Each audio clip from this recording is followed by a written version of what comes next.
సిద్ధపరిచినటువంటి దేవుని వాక్యాన్ని ధ్యానించుకుందాము. కొరింథీయులకు రాసిన రెండవ పత్రిక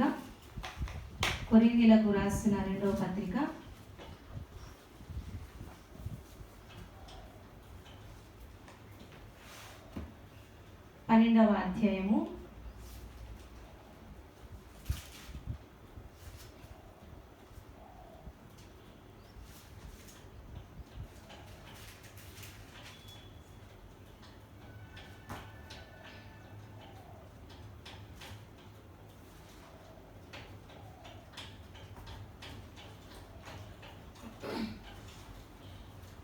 7వ వచనం నుంచి కొన్ని వచనాలు చదువుకొని ధ్యానించుకుందాం. నాకు కలిగిన ప్రత్యక్షతలు బహు విశేషముగా ఉన్నందున నేను అత్యధికముగా హెచ్చిపోకుండు నిమిత్తము నాకు శరీరములో ఒక ముళ్ళు నేను అత్యధికముగా హెచ్చిపోకుండు నిమిత్తము నన్ను నలవగొట్టుటకు సాతాను యొక్క దూతగా ఉంచబడెను. అది నా యొద్ద నుండి తొలగిపోవలెనని దాని విషయమై ముమ్మారు ప్రభువుని వేడుకొంటిని. అందుకు నా కృప నీకు చాలును, బలహీనత యందు నా శక్తి పరిపూర్ణమగుచున్నదని ఆయన నాతో చెప్పెను.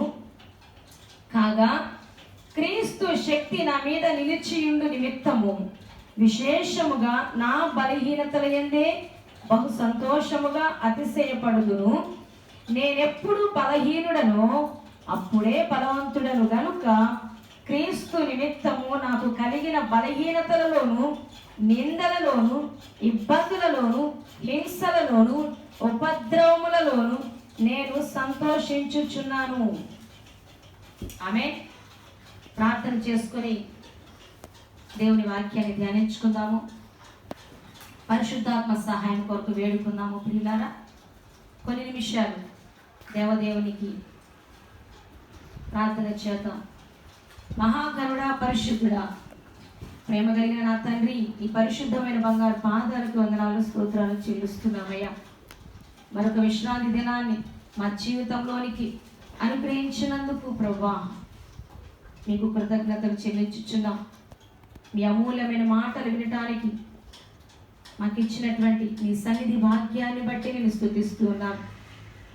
ఈ మాటలు వింటున్న ప్రతి ఒక్కరిని, మా అందరినీ కూడా ఈ సమయంలో దర్శించండి నాయన. మాతో సూటిగా స్పష్టంగా మాట్లాడండి ప్రభువా. అయ్యా, నేను బలహీనురాలిని, నన్ను మీ సిలువచాటు పూర్తిగా మరుగు చేసి మాతో మాట్లాడి మీరు మాత్రమే మహిమ, ఘనత, ప్రభావములు పొందుకొనమని యేసయ్య అత్యున్నతమైన ఘనమైన నామాన ప్రార్థించి వేడుకుంటున్నాము మా తండ్రి. ఆమేన్. స్తోత్రం. దేవునికే సమస్త మహిమ, ఘనత, ప్రభావములు కలుగునుగాక. ఈ రోజున దేవుడు మనతో మాట్లాడాలని ఉద్దేశించినటువంటి శ్రేష్టమైన అమూల్యమైన మాటలు ఈరోజు మనం వినబోతా ఉన్నాం.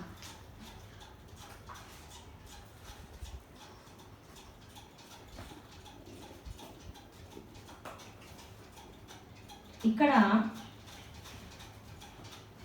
పౌలు ద్వారా కొరింథీ సంఘానికి రాయబడినటువంటి మాటలు, ఇప్పుడు మనం చదువుకున్నటువంటి మాటలన్నిటిని మనం ఒకసారి గ్రహించినట్లయితే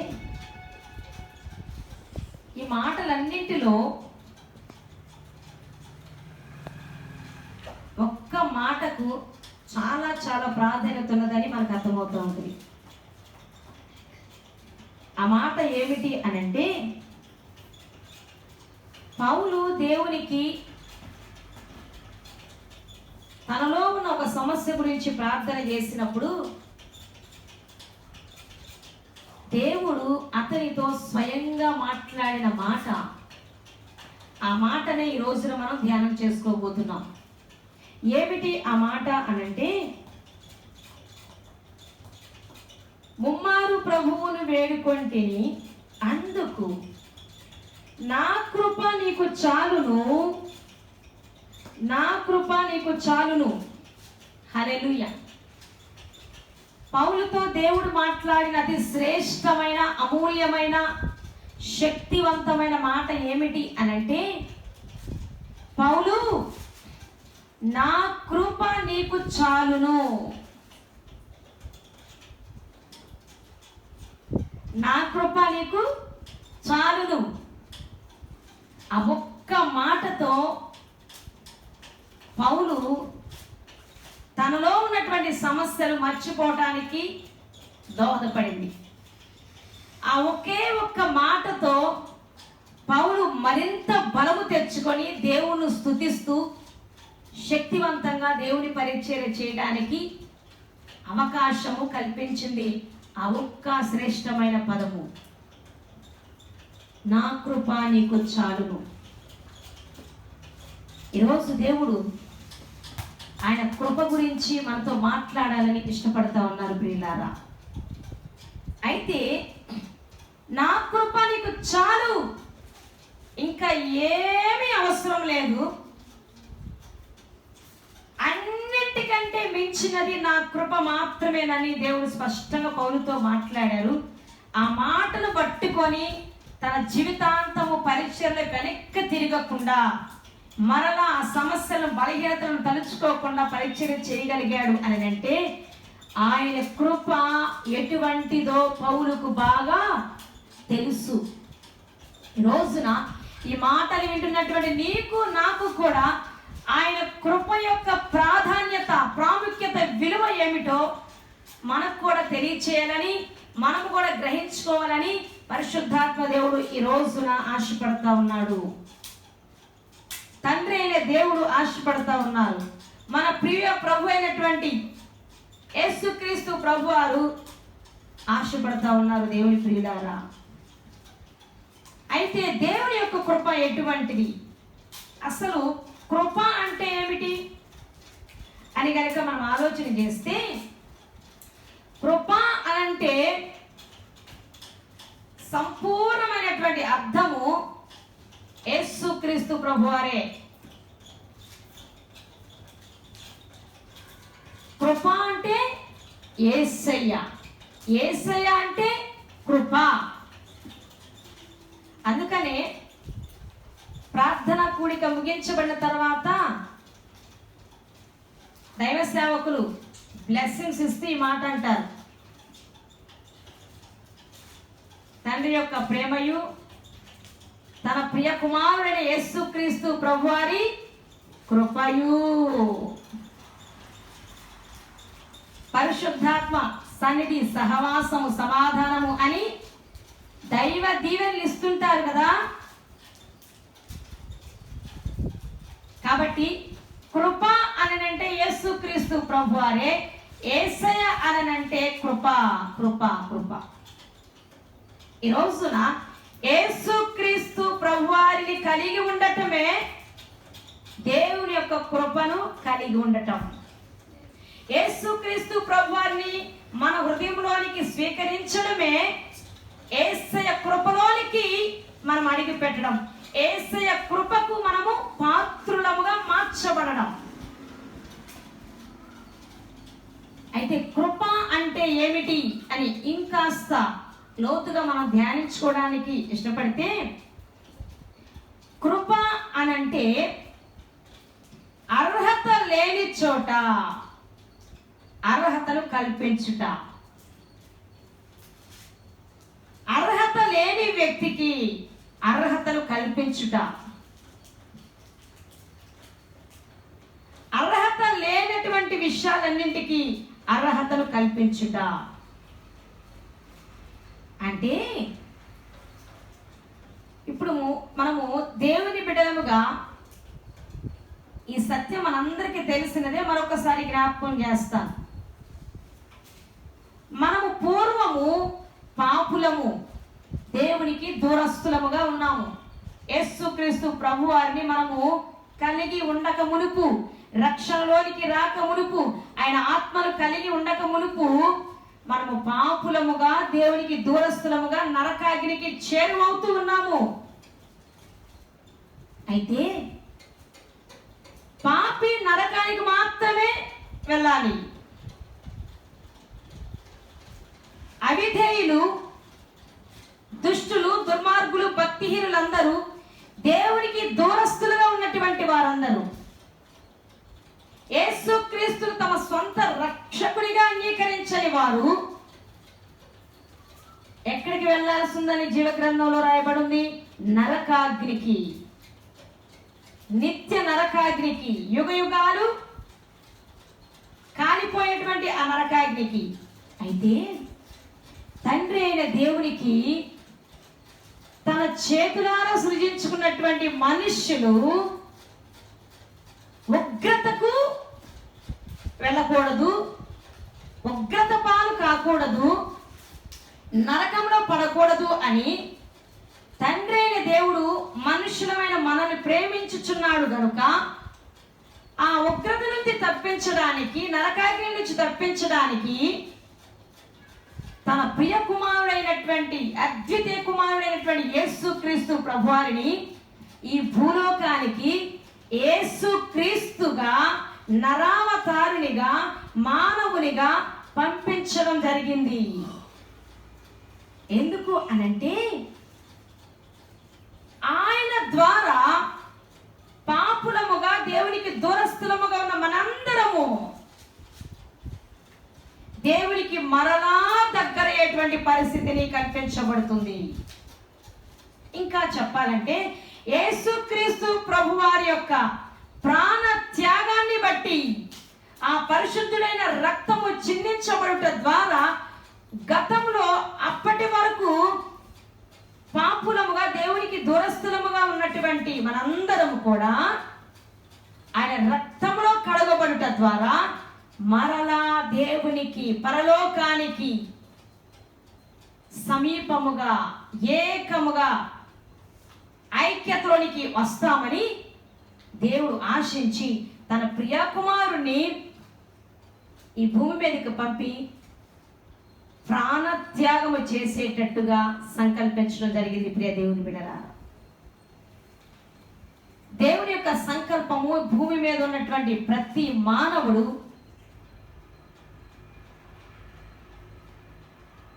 మరలా తండ్రి యొద్దకు చేరుకోవాలని, పరలోక రాజ్యంలో ఆయనతో పాటు యుగయుగాలు నివసించాలి అని ఆశపడతా ఉన్నారు.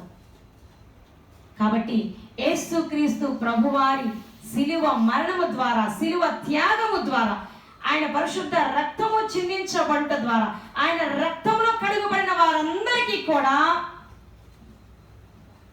ఈ కృపలో పాత్రులయ్యేటట్టుగా, దేవునితో కలిసి ఉండేటట్టుగా, పరలోకానికి చేర్చబడేటట్టుగా, నరకాగ్ని నుండి తప్పించబడేటట్టుగా, పాపులుగా, దేవునికి దూరస్తులుగా, అనర్హులుగా ఉన్నటువంటి మనందరినీ కూడా యేసుక్రీస్తు ప్రభువారి రక్తంలో కడుగబడుట ద్వారా, యేసయ్య ద్వారా, ఆయన కృప ద్వారా పరలోకానికి చేర్చబడేటువంటి కృపను, భాగ్యాన్ని, అర్హతను దేవాది దేవుడు మనకు కల్పించారు. దేవునికే మహిమ కలుగును గాక. కాబట్టి కృప అనంటే అనర్హతలో నుంచి అర్హతలోనికి రావడం. కృపకు పాత్రులము ఏమాత్రము కాదు, కానీ దేవుని యొక్క ప్రేమను బట్టి, యేసయ్య శిలువ త్యాగము ద్వారా, ఆయన రక్తంలో కడుగబడట ద్వారా యేసయ్య కృపకు పాత్రులుగా మార్చబడుతూ ఉన్నాం, అర్హులముగా మార్చబడుతున్నాము. ప్రియులారా,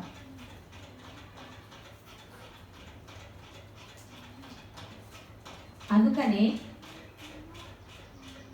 పౌలుకు దేవుని యొక్క కృప ఎటువంటిదో తెలుసు. పౌలు యేసుక్రీస్తును తమ సొంత రక్షకునిగా అంగీకరించక ముందు, యేసయ్యకు, దేవునికి దూరంగా ఉన్నప్పుడు, నాకు జ్ఞానం ఉంది, నాకు చదువు ఉంది, నేను రోమీయుడను, ధర్మశాస్త్రంలో నేను ఒక దిట్ట, నాకేమీ అవసరం లేదు అని అనుకున్న పౌలు యేసు క్రీస్తును తమ హృదయంలోనికి ఆహ్వానించాక, యేసయ్య పౌలును దర్శించాక,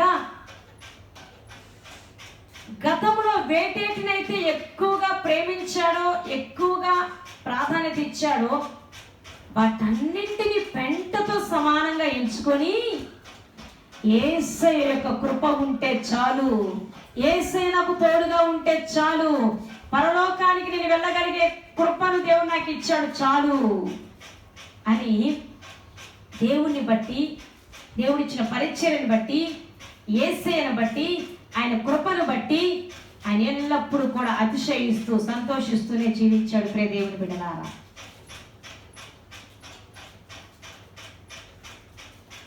ఇక్కడ రాయబడినటువంటి మాటలు పౌలుకు ఒక ప్రత్యక్షత కలిగింది.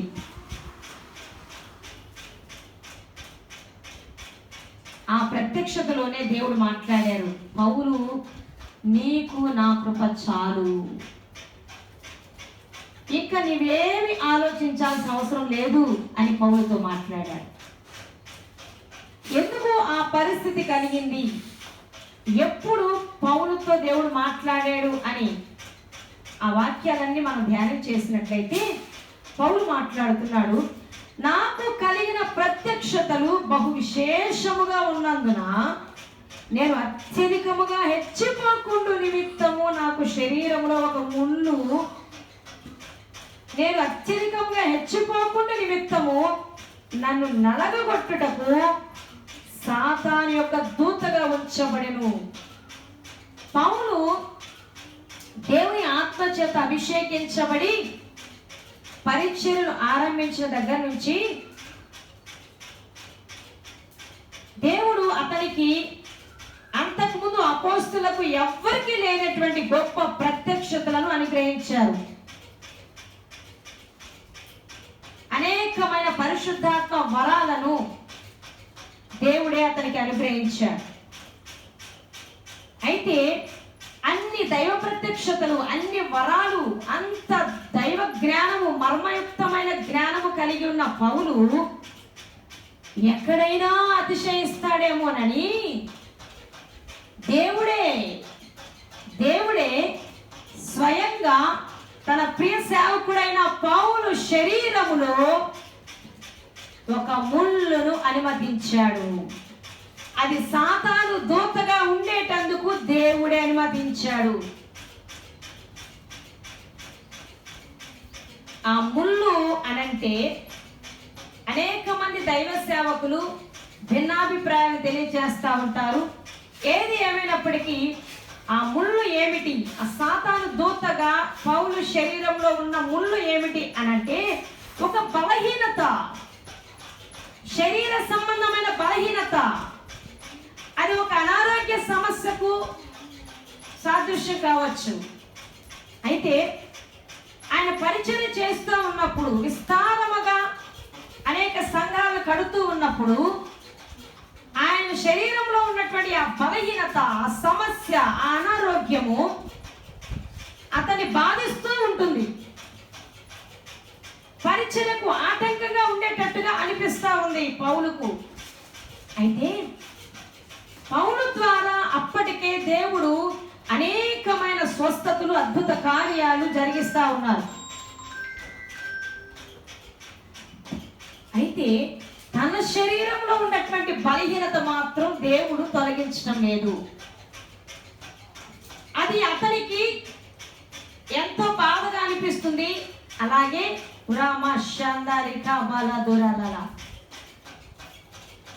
అంతేకాకుండా పరిచర్యకు కూడా ఆటంకంగా ఉండేటట్టుగా అతనికి అనిపిస్తుంది.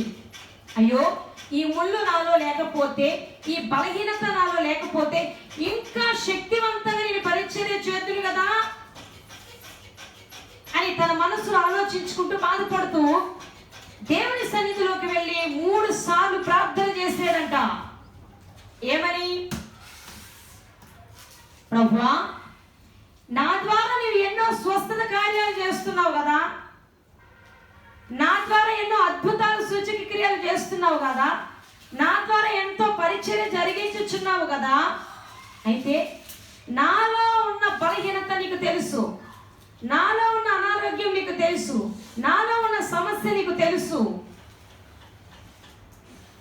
నాలో ఉన్న ఈ బలహీనతను తొలగించు ప్రభువా, ఇంకా నీ పరిచర్య యాక్టివ్గా చేస్తాను, నేను మనశ్శాంతిగా నీ పరిచర్య చేస్తాను. ఈ ముళ్ళు నాకు ఎంతో ఆటంకంగా, నాకు నొప్పిని కలిగి చేస్తుంది ప్రభువా అని 3 సార్లు దేవుని సన్నిధిలో ప్రార్థన చేశాడు, వేడుకున్నాడు, మొర్రపెట్టాడు.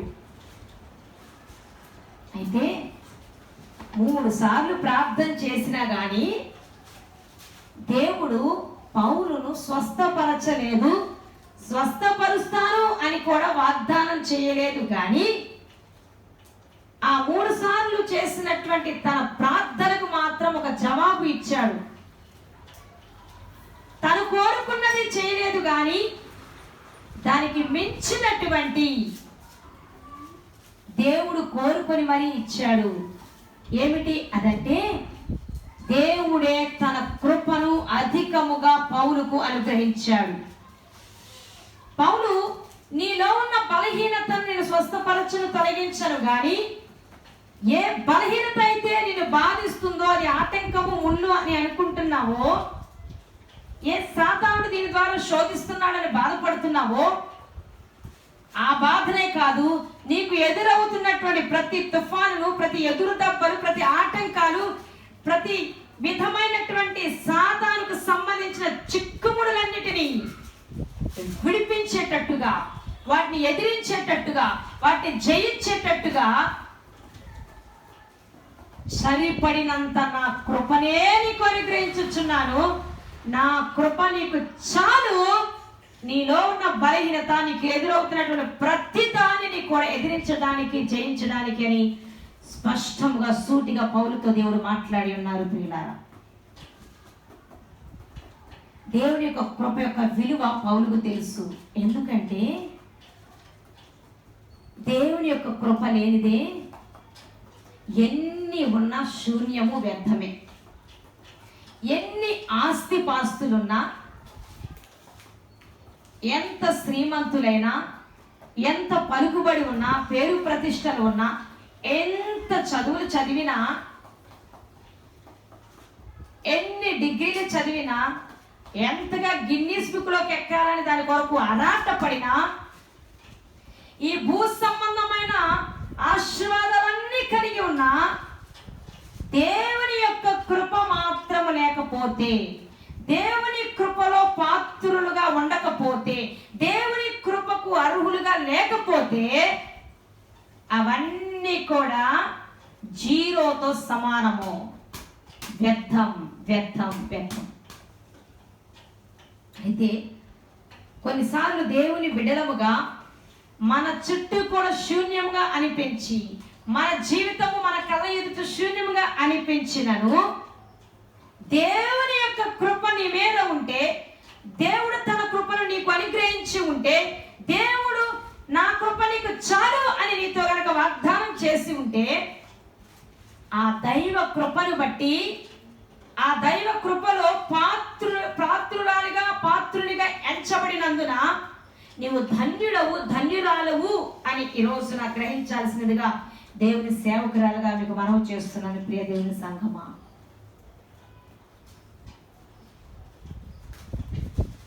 అందుకనే దేవుని యొక్క కృప విలువ, ఆత్మ సంబంధమైనటువంటి వరములను పొందుకొనుటలో ఉండే ఆనందము, దేవుని యొక్క పరిశుద్ధాత్మతో కలిసి సహవాసం చేయుటలో ఉండే ఆనందము, ఆ విలువని ఎరిగినటువంటి పౌలు, నా మేలు కొరకే ఈ ముళ్ళు అనుమతించాడు కదా దేవుడు, నేనెక్కడ అతిశయింపకుండునట్లుగా ఉండుటకే కదా, పైగా దాన్ని జయించుటకు ఆయన తన కృపను విస్తారంగా నాకు ఇచ్చాడు కదా,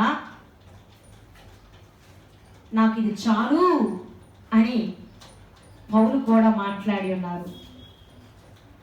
ఎందుకంటే యేసును నిజరక్షకునిగా అంగీకరించక ముందు, యేసయ్య కృపకు పాత్రుడుగా మలచబడక ముందు, పౌలు భూ సంబంధమైనవన్నీ కలిగి ఉన్నాడు, అవే శాశ్వతం అనుకున్నాడు, వాటిలోనే ఆనందాన్ని వెతుక్కోవడానికి ప్రయాసపడ్డాడు. అయితే యేసయ్యను కలిగి ఉన్నాక, ఆయన కృపలో పాత్రుడుగా మార్చబడిన తర్వాత, ఆయన కృపకు పాత్రుడైన తర్వాత భూ సంబంధమైనవన్నీ, అతను కలిగి ఉన్నవన్నీ పెంటగా అనిపించేశాయి ఆయన కృపతో పోల్చి చూసినప్పుడు.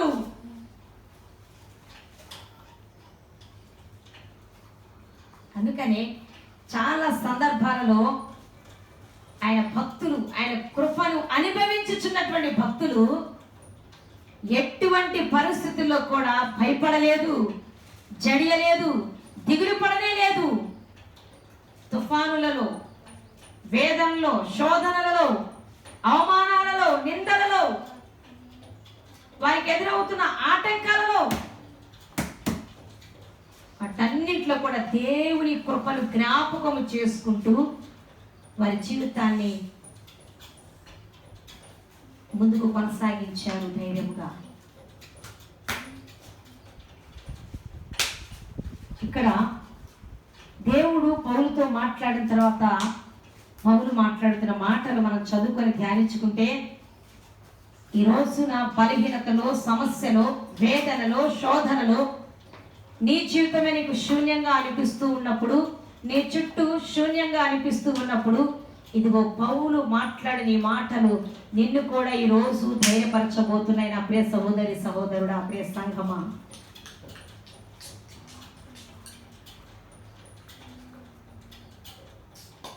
అందుకు నా కృప నీకు చాలును, బలహీనత యందు నా శక్తి పరిపూర్ణమగుచున్నదని ఆయన నాతో చెప్పెను.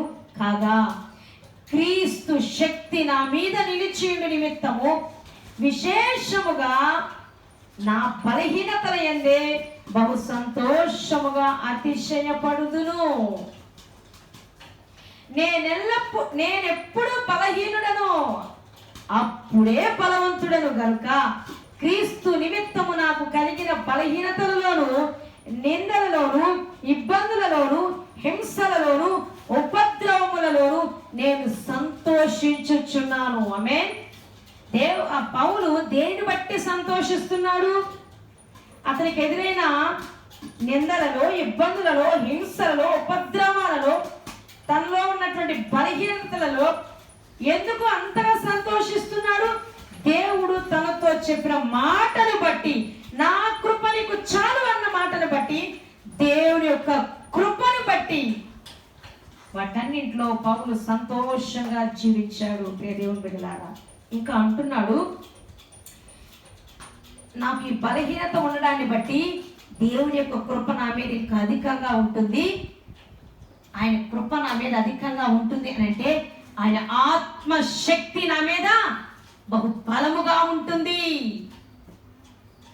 ఆయన అధికమైన శక్తిని కలిగి ఉండినట్లుగా, ఆయన అధికమైన ఆత్మతో నింపబడినట్లుగా, ఆయన బలమును నేను ఈ లోకానికి చూపించినట్లుగా, నాలో బలహీనత ఉన్నా పర్వాలేదు, వీటన్నింటికి మించినటువంటి దైవ కృప, యేసయ్య కృప, ఆయనే నాకు తోడుగా ఉన్నాడు.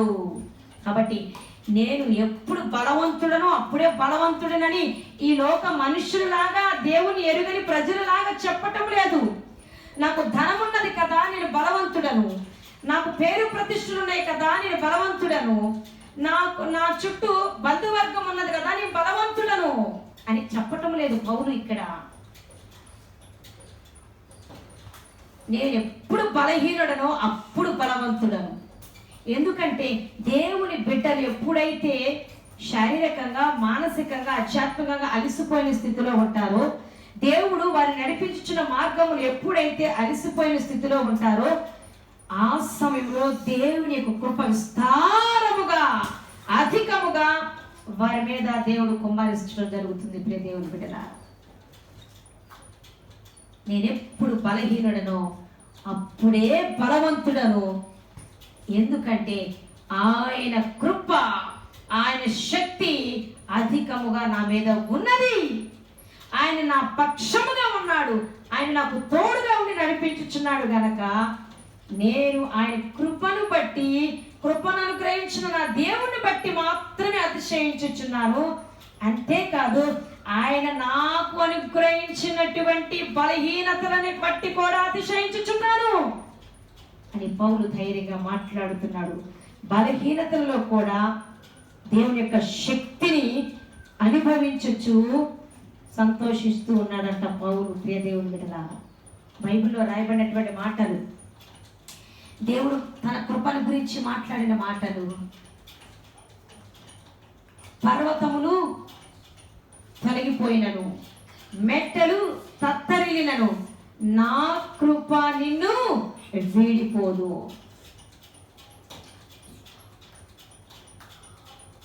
అలాగే జెరుబ్బాబెలు గురించి దేవుడు మాట్లాడుతున్న మాట,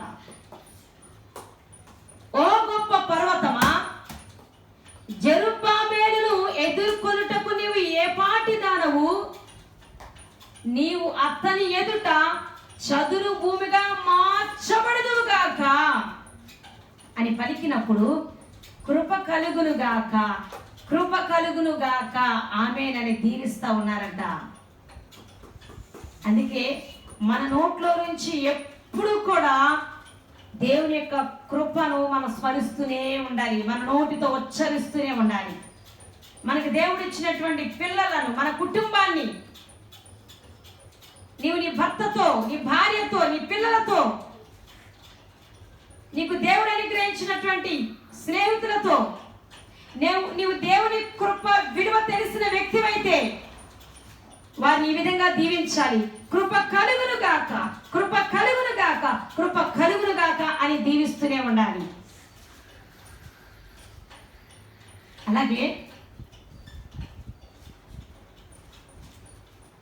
కృప వెంబడి కృపలోనికి మనము ముందుకు కొనసాగుతూనే ఉండాలి. దేవుడు ఏ స్థాయిలో ఉంచాడో, మనము అర్హులము కాకపోయినా ఆయన అర్హతను కల్పించి రక్షణ ఇచ్చాడు. ఆ రక్షణ మార్గంలోనే ఆగిపోకుండా మొట్టమొదట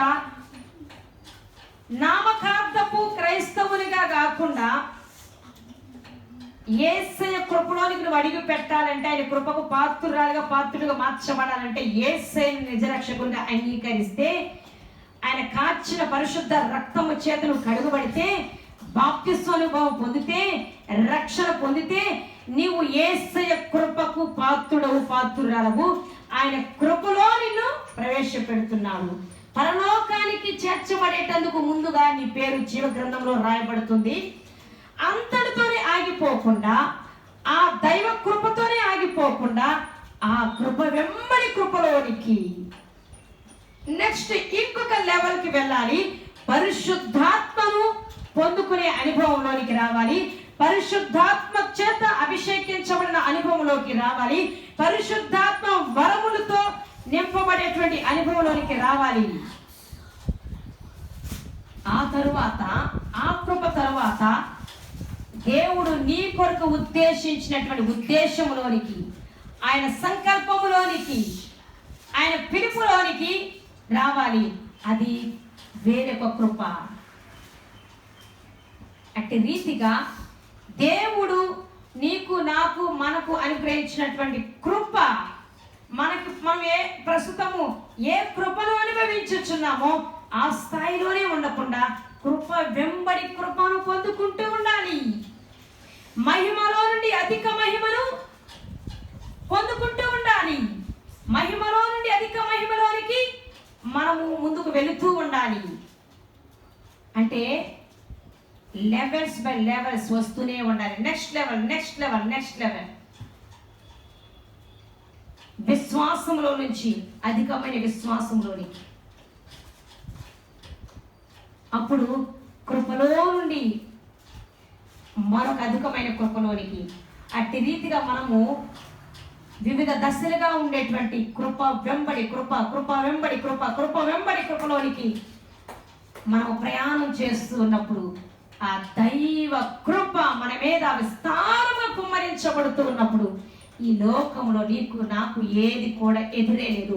సాతాను ఏ రీతిగా ముళ్ళను తీసుకొని వచ్చి శోధించడానికి అనుమతించిన, ఓ సాతాను ద్వారా ఎటువంటివి ఎదురైనప్పటికీ ఆయన కృప మనకు తోడుగా ఉన్నది కనుక ఆయన కృప మన మీద కుమ్మరించబడుతూ ఉన్నది గనక, ఆయన కృపకు మనం పాత్రులమయ్యాము గనక, ఆయన కృప వెంబడి కృపలో మనం ప్రయాణం చేస్తున్నాము గనక మన ఎదుట ఏది నిలవలేవు.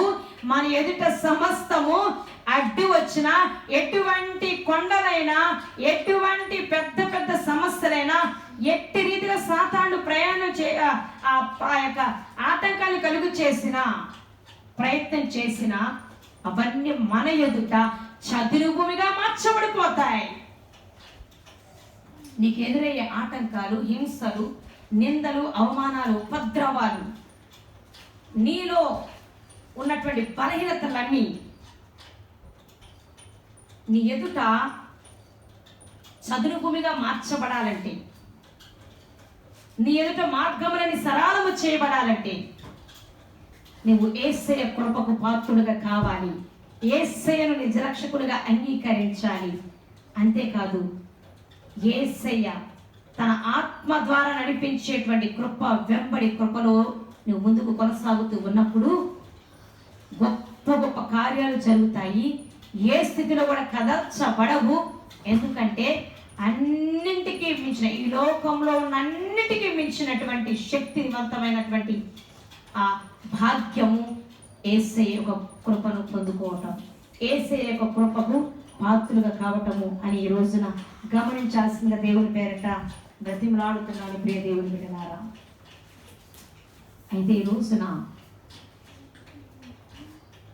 దేవుని యొక్క కృప సమీపముగా ఉన్న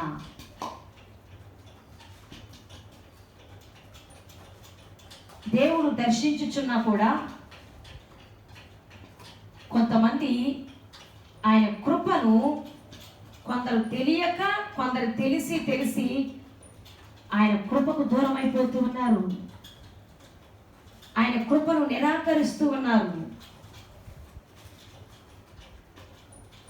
అంటే ఆయననే, ఆయన కృపనే, ఆయన సంకల్పాన్ని, ఆయన ప్రణాళికను రిజెక్ట్ చేస్తా ఉన్నారు, నిరాకరిస్తా ఉన్నారు, తృణీకరిస్తా ఉన్నారు. బైబిల్లో మనం గమనించినట్లయితే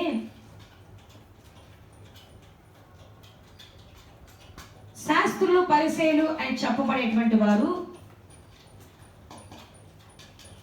అపోస్తుల కాలంలో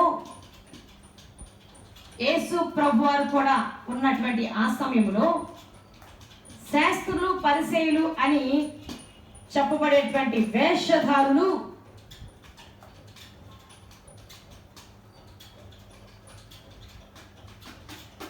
దేవుని యొక్క సంకల్పాన్నంట, దేవుని యొక్క కృపనంట, దేవుని యొక్క ఉద్దేశాన్నంట నిరాకరించారంట.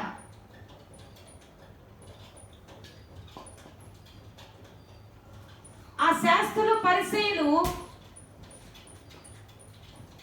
దేవుని ఉద్దేశంలో ఉండి ఉండవచ్చు. అందుకనే ఆ సమయంలో బాప్తిస్మం ఇచ్చు యోహాను ద్వారా వాక్యాన్ని వారికి ప్రకటింపచేశాడు.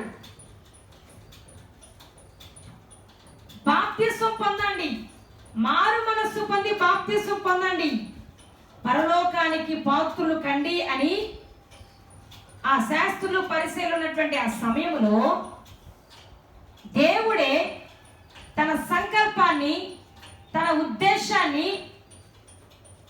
వారికి తెలియజేస్తే వారంట వారి పట్ల దేవుడు కలిగి ఉన్న సంకల్పాన్ని, వారి పట్ల దేవుడు కలిగి ఉన్న ఉద్దేశాన్ని తమంతట తానే నిరాకరించారంట, తృణీకరించారంట, లోబడలేదంట, అంగీకరించలేదంట. ఈ మాటలు బైబిల్లో మనం చదువుకున్నట్లయితే లూకా సువార్త 7వ అధ్యాయము 29 నుంచి 32 వచనాలు గనక మనం చదువుకుంటే స్పష్టంగా ఆ మాటలు రాయబడి ఉన్నాయి. ప్రియ దేవుని బిడ్డలారా,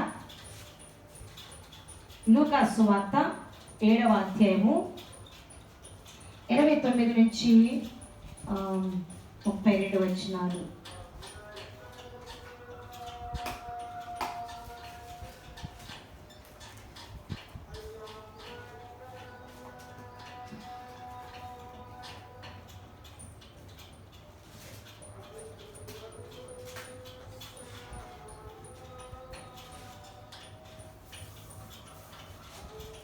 ప్రజలందరూ సుంకరులను యోహాను బోధ విని అతడిచ్చిన బాప్తిస్మము పొందిన వారై దేవుడు న్యాయవంతుడని ఒప్పుకొనిరి గాని పరిసయ్యులు ధర్మశాస్త్రోపదేశకులను అతని చేత బాప్తిస్మము పొందక తమ విషయమైన దేవుని సంకల్పమును నిరాకరించిరి.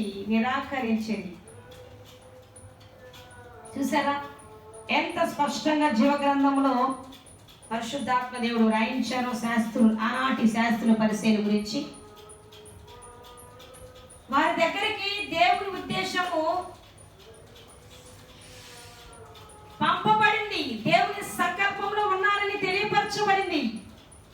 దేవుని యొక్క కృప పొందుకోవటానికి అవకాశములు దేవుడు కల్పించాడు. అయితే వాళ్ళు అంధత్వంలో ఉండుట వలన దేవుని సంకల్పాన్ని గుర్తించక, తమతో దేవుడు దర్శించే కాలం ఇదేనని గ్రహించక గుడ్డివారై పైకి భక్తి వేషం వేస్తూ శక్తిని అనుభవించలేనటువంటి భక్తిహీనతలో ఉండి బోధించడం మట్టుకు బోధించు క్రియలలో దేవుని యొక్క విశ్వాసాన్ని ప్రేమను కనపరచలేని వేషధారులై ఉండి తమ యొద్దకు వచ్చిన దేవుని సంకల్పాన్ని నిరాకరించారంట. ఈ రోజున దేవుని సంకల్పంలో ఉన్న, దేవుని ఉద్దేశంలో ఉన్న, దేవుడు నిన్ను దర్శించుచున్నా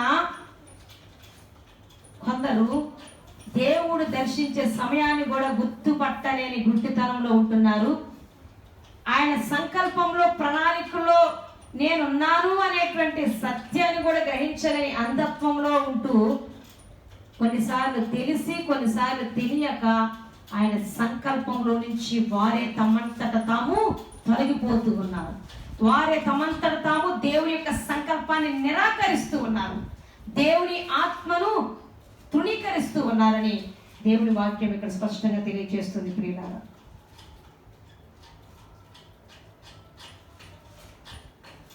అంటే దేవుని యొక్క కృపను వారు నిరాకరించేశారు.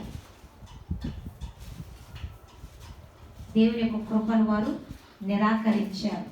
బాప్తిసం పొందు అని అంటే ఆ బోధ వింటున్న వాళ్ళందరూ వచ్చి యోహాను చేత బాప్తిసం పొందుతున్నారు, దేవుని సంకల్పాన్ని గ్రహిస్తూ ఉన్నారు, దేవుని యొక్క కృపకు పాత్రులు అవుతూ ఉంటే ఈ శాస్త్రుల పరిశీలి మాత్రము ఆయన కృపను, ఆయన సంకల్పాన్ని నిరాకరించడం జరిగిందంట. ఆయన కృపకు దూరం అయిపోతే, ఆయన సంకల్పంలో నుంచి తొలగిపోతే పరలోక రాజ్యంలో వారికి స్థానం లేనే లేదు లేదు లేదు. ఈ రోజున దేవుని యొక్క కృప నీకు సమీపముగా ఉంది. ఆయన కృపను నీకు అనుగ్రహించడానికి ఆయన ఆశపడతా ఉన్నాడు. ఆయన సంకల్పంలో నీవు ఉన్నావు, ఆయన ఉద్దేశంలో నీవు ఉన్నావు. అయితే నీవు ఇది స్పష్టంగా గ్రహించి ఆయన కృపను స్వీకరిస్తే, ఆయన కృపకు పాత్రుడు అవ్వటానికి దేవుని వాక్యానికి లోబడితే, నువ్వు దేవునికి అప్పగించుకుంటే, బాప్తిస్మ అనుభవంలోనికి వస్తే, రక్షణ పొందినట్లయితే ఆయన సంకల్పము నీ ద్వారా నెరవేర్చబడుతుంది. ఈ భూమి మీద దేవుడే నీ ద్వారా తన సంకల్పాన్ని నెరవేర్చుకొని ఈ లోకములో తన ప్రియ కుమారుడిగా, కుమార్తెగా పరిచయం చేసి ఆశీర్వదిస్తాడు. కాబట్టి దేవుని ప్రియులారా, ఈ లోకములో ఎన్ని ఉన్నా శూన్యమే. యేసే కృప లేకపోతే, యేసేను కలిగి లేకపోతే. అంతేకాదు, ఉన్న స్థానంలోనే, ఉన్న లెవెల్లోనే ఉంటూ ఇది చాలులే అనుకుంటే కుదరదు. కానీ కృప వెంబడి కృపలోనికి మనము ప్రయాణం చేయాల్సి ఉంది. నెక్స్ట్ లెవెల్కి వెళ్ళాలా, ఆ నెక్స్ట్ లెవెల్కి వెళ్ళాలా, దేవునికి లోబడుతూ ఉన్నప్పుడు, దేవుని విశ్వాసం ఉంచుతూ ఉన్నప్పుడు, ఆయన ఆజ్ఞల మార్గాలు నడుస్తూ ఉన్నప్పుడు, ఆయన తన ప్రణాళికలు మనకు తెలియజేస్తూ ఉన్నప్పుడు, ఆయన మాటలేని విశ్వాసం ఉంచి ఆయన సంకల్పానికి, ఆయన ప్రణాళికకు, ఆయన ఇచ్చిన దర్శనానికి మనంతటా మనం అప్పగించుకుంటే ఆయనే తన ఆత్మ ద్వారా చెయ్యి పట్టి నిన్ను నడిపిస్తారు. తన ఉద్దేశము, తన సంకల్పము, తన మీకు ఇచ్చిన దర్శనాన్ని సంపూర్ణంగా భూమి మీద నెరవేర్చి నిన్ను అత్యంతగా ఈ లోకంలో ఘనపరిచి ఆశీర్వదిస్తాడు. తన నామానికి నీ ద్వారా మహిమ తెచ్చుకుంటారు. పౌలు ద్వారా దేవుడు తన నామానికి మహిమ తెచ్చుకున్నారు. పౌలు దేవునికి ఆయన కృపకు అప్పగించేసుకున్నాడు. పౌలును దేవుడు అందరికంటే, అపోస్తులందరికంటే హెచ్చుగా ఆశీర్వదించాడు. పౌలు ద్వారా దేవుడు మహిమ తెచ్చుకున్నాడు. ఈ మాటలు దేవుడు మనందరి జీవితాల్లో నూరంతగా ఫలింపచేసి ఆశీర్వదించునుగాక. ఆమేన్. ప్రార్థన